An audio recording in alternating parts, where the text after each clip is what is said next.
Hello दोस्तों, welcome back to booster books. दोस्तों, आज हम लेकर आए हैं one of the most popular book on thinking and success, the magic of thinking big. यह बुक 1959 में लिखी गई थी और इस बुक के ऑथर हैं doctor David J Schwartz. Author इस बुक में कहते हैं कि आप अपनी बड़ी सोच से बड़ी सफलता हासिल कर सकते हैं। अक्सर लोग बड़ा सोचने में ही घबराते हैं कि मैं इतनी बड़ी सफलता कैसे हासिल कर सकता हूँ, ये मेरी क्षमता से बाहर है। बट ऑथर के हिसाब से बड़ा सोचने में ही मैजिक है। आपके बैंक अकाउंट का साइज, आपके हैप्पीनेस का साइज और आपके सेटिस्फैक्शन का साइज, ये सब आपके सोच के आकार पर निर्भर करते हैं। सक्सेस का संबंध इंसान के दिमाग के आकार से नहीं बल्कि उसके सोच के आकार से तय होता है। आप खुद सोचिए कि जितने भी बड़े बड़े सक्सेसफुल लोग हैं, अगर वे बड़ा नहीं सोचे होते तो क्या वे सब आज इस पोजीशन पर होते? अगर एलोन मस्क बड़ा नहीं सोचते तो क्या स्पेसएक्स, स्टारलिंक, हाइपरलूप जैसी कंपनीज की शुरुआत होती? बिल्कुल नहीं। और भी बहुत से लोग ऐसे हैं जिन्होंने अपनी बड़ी सोच के बदौलत बड़ी से बड़ी सफलता को हासिल की है। अक्सर लोग सवाल करते हैं कि अगर बड़ा सोचने से इतना कुछ हासिल होता तो फिर हर व्यक्ति बड़ी सोच क्यों नहीं रखता? तो इसका जवाब देते हुए डेविड कहते हैं कि हम सभी अपने आसपास के माहौल से प्रभावित होते हैं। हमारी सोच हमारे आसपास की सोच का प्रोडक्ट होती है और हमारे आसपास की ज्यादातर सोच छोटी होती है। तो हमें इन सबसे बाहर निकलकर कुछ बड़ा सोचना है, तभी हम कुछ बड़ा कर सकते हैं। लेखक ने इस बुक में अपने 13 बेस्ट आइडियाज को शेयर करते हुए कहा है कि आप इन्हें फॉलो करके अपनी सोच और अपने पूरे जीवन को बदल सकते हैं। वीडियो ज्यादा लंबी न हो जाए इसलिए हमने इस बुक को 2 पार्ट में डिवाइड कर दिया है, सो आप सेकेंड पार्ट देखना मत भूलिएगा। इस बुक के 13 चैप्टर्स में से 6 चैप्टर्स को हम इस पार्ट में जानेंगे, बाकी के 7 चैप्टर्स को नेक्स्ट पार्ट में। Let's get started. Chapter 1, believe you can succeed and you will. विश्वास करें कि आप सफल हो सकते हैं और आप हो जाएंगे। इस चैप्टर में डॉक्टर डेविड कहते हैं कि अगर आप सचमुच अपने गोल्स को अचीव करना चाहते हैं तो आपको सबसे पहले खुद में विश्वास जगाना होगा कि हाँ, मैं ये कर सकता हूँ, मैं इसके लायक हूँ। और ऐसा कॉन्फिडेंस आप में तभी आएगा जब आप अपने गोल्स के प्रति हार्ड वर्क कर रहे होंगे। और अगर आप अभी हार्ड वर्क नहीं कर रहे हैं और आपको विश्वास है, then I can say surely that you can succeed because of confidence. आपका कॉन्फिडेंस आपको हार्ड वर्क करने पर मजबूर कर देगा। आपको मेहनत करना ही होगा। यह सच है कि केवल इच्छा करने भर से आप सफल नहीं हो सकते। केवल इच्छा करने भर से आप 4 बंगले और 4 गाड़ियों के मालिक नहीं बन सकते। केवल इच्छा करने भर से आप अमीर नहीं हो सकते। परंतु अगर आप में विश्वास हो, अगर आपको अपनी सफलता का विश्वास हो, तो इस विश्वास के सहारे आप सफलता हासिल कर सकते हैं। विश्वास की शक्ति के बारे में आप कुछ भी जादुई या रहस्यमय बातें नहीं कर सकते। विश्वास की शक्ति बढ़ाने के लिए आप में इस प्रकार का एटीट्यूड हमेशा होना चाहिए कि मुझे विश्वास है कि मैं ये कर सकता हूँ। यही एटीट्यूड आपको वह शक्ति, योग्यता और ऊर्जा देता है जिसके सहारे आप उस काम को कर सकते हैं। और जब आपको यकीन होता है कि आप वह काम कर सकते हैं तो आपको अपने आप पता चल जाता है कि इसे कैसे करना है। आपका विश्वास ही आपके मस्तिष्क को प्रेरित करता है कि वह आपके गोल्स को अचीव करने के तरीके, साधन और उपाय खोजे और आपको अपने लक्ष्य तक पहुंचने का रास्ता मिल जाता है। जब आप खुद पर विश्वास करते हैं तो दूसरे भी आप पर विश्वास करने लगते हैं कि हाँ, ये कर सकता है, इसमें काबिलियत है। ऑथर इस बुक में असफलता के बारे में भी कुछ बातें बताते हैं। वे कहते हैं कि असफलता का सबसे बड़ा कारण है अविश्वास। अविश्वास एक नकारात्मक शक्ति होता है। जब आपका माइंड किसी बात पर अविश्वास करता है या किसी बात पर संदेह करता है तो आपका ब्रेन कुछ ऐसे कारणों को खोज लेता है जिससे आपका अविश्वास और पावरफुल हो जाता है और आप सफल नहीं हो पाते। लेखक ने असफलता के लिए कुछ कारणों को जिम्मेदार ठहराया है, जैसे शंका, अविश्वास, असफल होने की अवचेतन इच्छा या फिर सफल होने की सच्ची इच्छा न होना। विश्वास की शक्ति को किस तरह विकसित किया जा सकता है, इसके बारे में ऑथर ने 3 रूल्स दिए हैं जिन्हें फॉलो करके आप अपने कॉन्फिडेंस लेवल को बढ़ा सकते हैं। रूल नंबर 1 में वे कहते हैं कि आप जहां भी रहें, जिस भी पोजीशन में रहें, हमेशा सफलता के बारे में सोचें, असफलता की बातें कभी न सोचें। सफलता के बारे में सोचने से आपका दिमाग ऐसी योजना बनाता है जिससे आप सफलता की नजदीकियों को छूते जाते हैं और आप सक्सेसफुल हो जाते हैं और इससे आपका कॉन्फिडेंस लेवल भी इंक्रीज होता है। रूल नंबर 2 में डॉक्टर डेविड कहते हैं कि आप खुद को बार बार याद दिलाते रहें कि आप जितना अपने आप को समझते हैं उससे कहीं आप बेहतर हैं। सक्सेसफुल पर्सन कोई भी सुपरमैन नहीं होते, वे भी हमारे आपकी तरह सिंपल लोग ही होते हैं। पर ऐसे लोग होते हैं जिन्हें अपने आप पर विश्वास होता है, अपनी क्षमताओं पर विश्वास होता है और जो मानते हैं कि वे सफल हो सकते हैं। रूल नंबर 3 में ऑथर ने बड़ी सोच में विश्वास करने के लिए कहा है। उन्होंने बताया है कि आपकी सफलता का आकार कितना बड़ा होगा यह आपके विश्वास और सोच के आकार से तय होगा। अगर आपके लक्ष्य छोटे होंगे तो आपकी उपलब्धियां भी छोटी होंगी और अगर आपके लक्ष्य बड़े होंगे तो आपकी सफलता भी बड़ी होगी। सो विश्वास करें, सचमुच विश्वास करें कि आप सफल हो सकते हैं और आप हो जाएंगे। Chapter 2, cure yourself of excusitis, the failure disease. बहानासाइटिस का इलाज कराएं, यह असफलता की बीमारी है। इस चैप्टर में ऑथर कहते हैं कि आप जितने भी अनसक्सेसफुल पर्सन्स देखे होंगे उनके पास बहानों की एक लंबी लिस्ट होती है, जबकि सक्सेसफुल लोग बहुत कम बहाने बनाते हैं। अगर आप किसी सफल व्यक्ति से मिलते हैं तो आप उनसे ये सीख सकते हैं कि जिंदगी में सफल कैसे हुआ जा सकता है, और वहीं अगर आप किसी असफल व्यक्ति से मिलते हैं तो आपके पास बहाने बनाने के नए नए आइडियाज आ जाएंगे क्योंकि उसके पास बहानों की ढेर पड़ी हुई है। असफल लोगों को दिमाग की एक भयानक बीमारी होती है जिसे ऑथर बहानासाइटिस यानी एक्सक्यूजाइटिस का नाम देते हैं। वे कहते हैं कि बहानासाइटिस की बीमारी सफल और असफल व्यक्तियों के बीच का सबसे बड़ा अंतर होता है। सफलता की सीढ़ियों पर बिना रुके चढ़ने वाला व्यक्ति बहानासाइटिस का रोगी नहीं होता, जबकि असफलता की ढलान पर लगातार फिसलने वाला व्यक्ति इस बीमारी से गंभीर रूप से पीड़ित होता है। अगर ऑफिस में लेट से पहुंचते हैं तो ट्रैफिक का बहाना, अगर बिजनेस में फेल होते हैं तो किस्मत का बहाना। बहाने बनाने में एक्सपर्ट लोग कभी भी लाइफ में सक्सेसफुल नहीं हो सकते।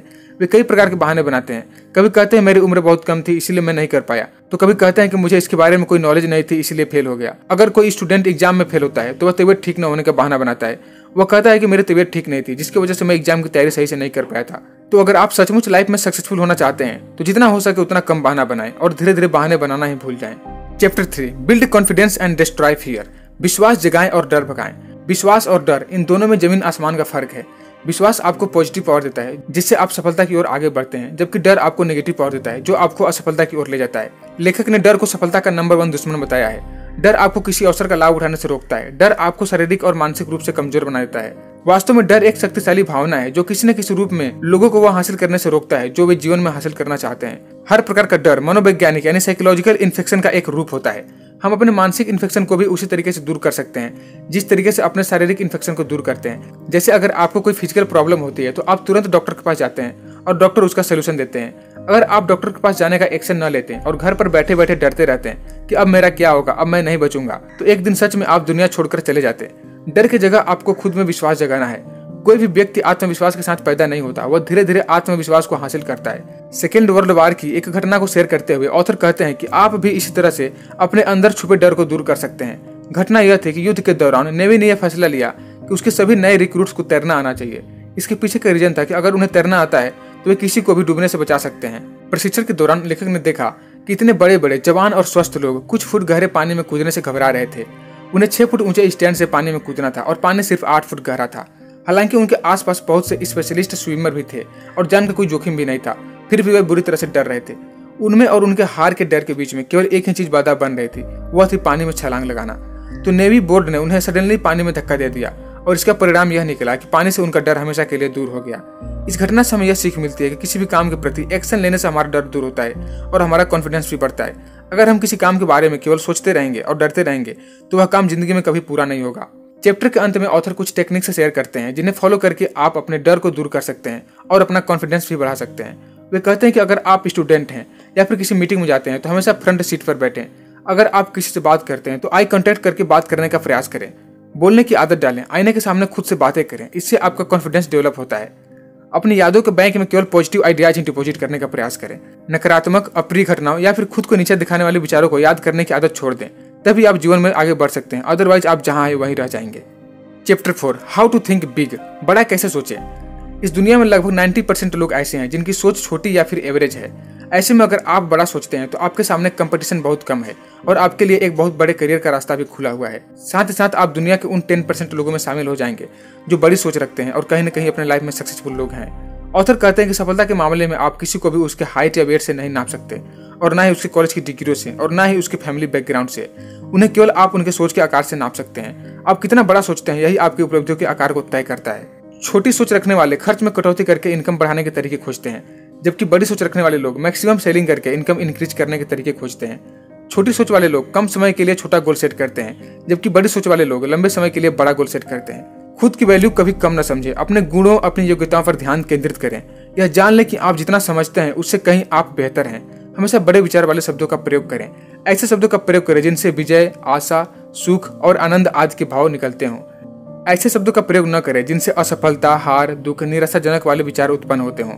केवल वर्तमान में न रहें, फ्यूचर को भी देखने का प्रयास करें। छोटे मामलों में उलझने के बजाय अपने ध्यान को बड़े लक्ष्यों पर लगाएं।